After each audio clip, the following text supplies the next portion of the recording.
दक्ष के द्वारा महान यज्ञ का आयोजन, उसमें ब्रह्मा विष्णु देवताओं और ऋषियों का आगमन, दक्ष द्वारा सबका सत्कार, यज्ञ का आरंभ, दधीची द्वारा भगवान शिव को बुलाने का अनुरोध और दक्ष के विरोध करने पर शिव भक्तों का वहां से निकल जाना। ब्रह्मा जी कहते हैं, नारद, एक समय उस यज्ञ की दीक्षा लेकर एक समय दक्ष ने एक बहुत बड़े यज्ञ का आरंभ किया। उस यज्ञ की दीक्षा लेकर उन्होंने उस समय समस्त देव ऋषियों, महर्षियों तथा देवताओं को बुलाया। वे सभी उस यज्ञ में पधारे। अगस्त्य, कश्यप, अत्रि, वामदेव, भृगु, दधीची, भगवान व्यास, भारद्वाज, गौतम, पैल, पराशर, गर्ग, भार्गव, कुकुशित, सुमंतो, त्रिक, कंक और वैशंपायन ये तथा दूसरे बहुसंख्यक मुनि अपने स्त्री पुत्रों को साथ ले मेरे पुत्र दक्ष के यज्ञ में हर्ष पूर्वक सम्मिलित हुए थे। इनके सिवा समस्त देवगण, महान अभ्युदयशाली लोकपालगण और सभी उपदेवता अपने उपकारक सैन्य शक्ति के साथ वहां पधारे थे। दक्ष ने प्रार्थना करके सदल बल मुझ विशिष्ट 17 ब्राह्मण को भी सत्यलोक से बुलाया था। इसी तरह भांति भांति से सादर प्रार्थना करके वैकुंठ लोक से भगवान विष्णु भी उस यज्ञ में बुलाए गए थे। शिवद्रोही दुरात्मा दक्ष ने उनका सबका बड़ा सत्कार किया। विश्वकर्मा ने अत्यंत दीप्तिमान, विशाल और बहुमूल्य दिव्य भवन बनाए थे। दक्ष ने वे ही भवन समागत अतिथियों को ठहरने के लिए दिए। सभी लोग सम्मानित हो उन संपूर्ण भवनों में यथायोग्य स्थान पाकर ठहरे हुए थे। दक्ष का वह महायज्ञ उस समय कनखल नामक तीर्थ में हो रहा था। उसमें दक्ष ने भृगु आदि तपोधनों को ऋत्विज बनाया। संपूर्ण मरुदगणों के साथ स्वयं भगवान विष्णु उसके अधिष्ठाता थे। मैं वैद्य त्री की विधि को बतलाने वाला ब्रह्मा बना। इसी तरह संपूर्ण दिक्पाल अपने आयुधों और परिवारों के साथ द्वारपाल एवं रक्षक बने थे। सदा कौतूहल पैदा करते थे। स्वयं यज्ञ सुंदर रूप धारण करके दक्ष के उस यज्ञ मंडल में उपस्थित था। महामुनियों में श्रेष्ठ सभी महर्षि स्वयं वेदों के धारण करने वाले हुए थे। अग्नि ने भी उस यज्ञ महोत्सव में शीघ्र ही भविष्य ग्रहण करने के लिए अपने सहस्त्रों रूप प्रकट किए थे। वहां 28,000 ऋषित्व एक साथ हवन करते थे। 64,000 देव ऋषि उद्गाता थे। अध्वर्यु एवं होता भी उतने ही थे। नारद आदि देव ऋषि और सप्त ऋषि पृथक पृथक गाथा गान कर रहे थे। दक्ष अपने उस महायज्ञ में गंधर्वों, विद्याधरों, सिद्धों, 12 आदित्यों, उनके गणों, यज्ञों तथा नागलोक में विचरने वाले समस्त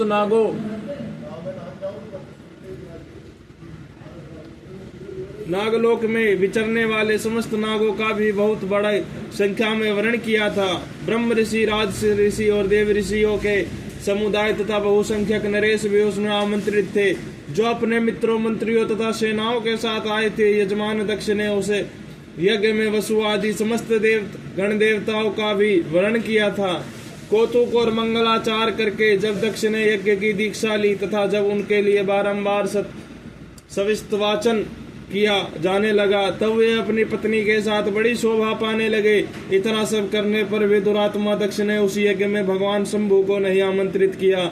उनकी दृष्टि में कपालधारी होने के कारण वे निश्चय ही यज्ञ में भाग पाने योग्य नहीं थे। सती प्रजापति दक्ष की पूर्य पुत्री थी, तो भी कपाली की पत्नी होने के कारण दोषदर्शी दक्ष ने उन्हें अपने यज्ञ में नहीं बुलाया। इस प्रकार जब दक्ष का वह यज्ञ महोत्सव आरंभ हुआ और यज्ञ मंडप में आए हुए सब ऋत्विज अपने अपने कार्य में संलग्न हो गए, उस समय वहां भगवान शंकर को उपस्थित न देख शिव भक्त दधीची का चित्त अत्यंत उद्विग्न हो गया उठा और वे यूं बोले। दधीची ने कहा, मुख्य देवताओं तथा महर्षियों, आप सब लोग प्रशंसा पूर्वक मेरी बात सुने। इस यज्ञ महोत्सव में भगवान शंकर नहीं आए हैं, इसका क्या कारण है? यद्यपि ये देवेश्वर, बड़े बड़े मुनि और लोकपाल यहाँ पधारे हैं, तथापि उन महात्मा पिनाक पाणी शंकर के बिना यह यज्ञ अधिक शोभा नहीं पा रहा है। बड़े बड़े विद्वान कहते हैं कि मंगलमय भगवान शिव की कृपा दृष्टि से ही समस्त मंगल कार्य संपन्न होते हैं। जिनका ऐसा प्रभाव है वे पुराण पुरुष वृषध्वज परमेश्वर श्री नीलकंठ यहाँ क्यों नहीं दिखाई दे रहे हैं? दक्ष, जिनके संपर्क में आने पर अथवा जिनके स्वीकार कर लेने पर अमंगल भी मंगल हो जाता है, तथा जिनके 15 नेत्रों से देखे जाने पर बड़े से बड़े नगर तत्काल मंगलमय हो जाते हैं। उनका इस यज्ञ में पदार्पण होना अत्यंत आवश्यक है। इसलिए तुम्हें स्वयं ही परमेश्वर शिव को यहाँ शीघ्र बुलाना चाहिए, अथवा ब्रह्मा प्रभावशाली भगवान विष्णु, देवराज, इंद्र, लोकपाल गणों, ब्राह्मणों और सिद्धों की सहायता से सर्वथा प्रयत्न करके इस समय यज्ञ की पूर्ति के लिए तुम्हें भगवान शंकर को यहाँ ले आना चाहिए। आप सब लोग उस स्थान पर जाए जहाँ महादेव महेश्वर देव विराजमान है। वहां से दक्ष नंदिनी सती के साथ भगवान शंभु को यहाँ तुरंत ले आए। देवेश्वरों, जगदम्ब सहित वे परमात्मा शिव यदि यहाँ आ गए तो उनसे सब कुछ पवित्र हो जाएगा। उनके स्मरण से, उनके नाम लेने से सारा कार्य पुण्यमय बन जाता है। अतः पूर्ण प्रयत्न करके भगवान विष्णुध्वज को यहाँ ले आना चाहिए।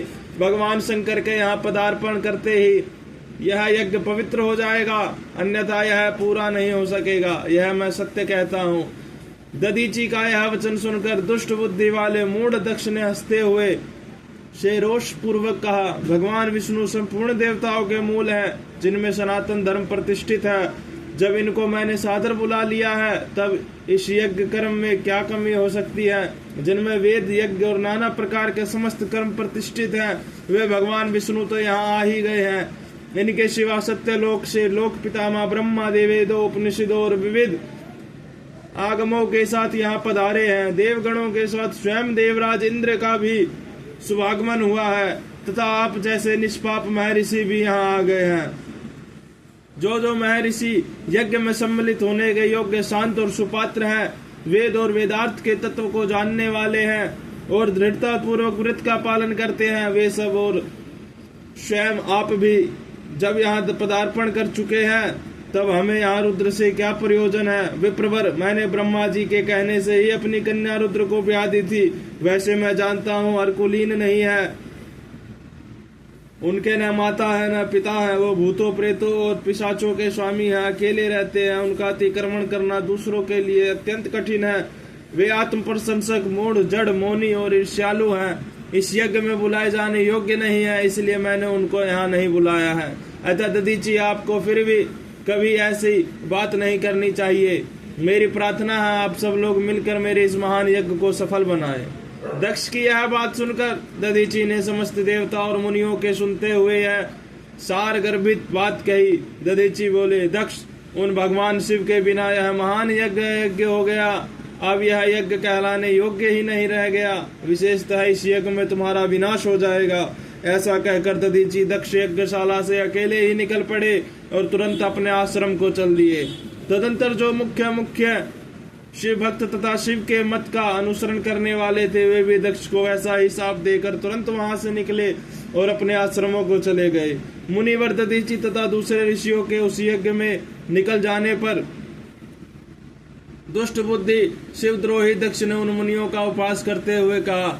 दक्ष बोले, जिन्हें शिव ही प्रिय हैं, वे नाम मात्र के ब्राह्मण दधीची चले गए। उन्हीं के समान जो दूसरे थे, वे भी मेरी यज्ञशाला से निकल गए। यह बड़ी शुभ बात है। मुझे यदि सदा यही अभिष्ट है, देवेश, देवताओं और मुनियों में सत्य कहता हूँ, जिनके चित्त की विचार शक्ति नष्ट हो गई है, जो मंद बुद्धि है और मिथ्यावाद में लगे हुए हैं, ऐसे वेद बहिष्कृत दुराचारी लोग को यज्ञ कर्म में त्याग ही देना चाहिए। विष्णु आदि आप सब देवता और ब्राह्मण वेदवादी है, अतः मेरे इस यज्ञ को शीघ्र ही सफल बनावे। ब्रह्मा जी कहते हैं, दक्ष की यह बात सुनकर शिव की माया से मोहित हुए समस्त देव ऋषि उस यज्ञ में देवताओं का पूजन और हवन करने लगे। मुनीश्वर नारद, इस प्रकार उस यज्ञ को जो शाप मिला उसका वर्णन किया गया। अब यज्ञ के विध्वंस की घटना को बताया जाता है, आदर पूर्वक सुनो।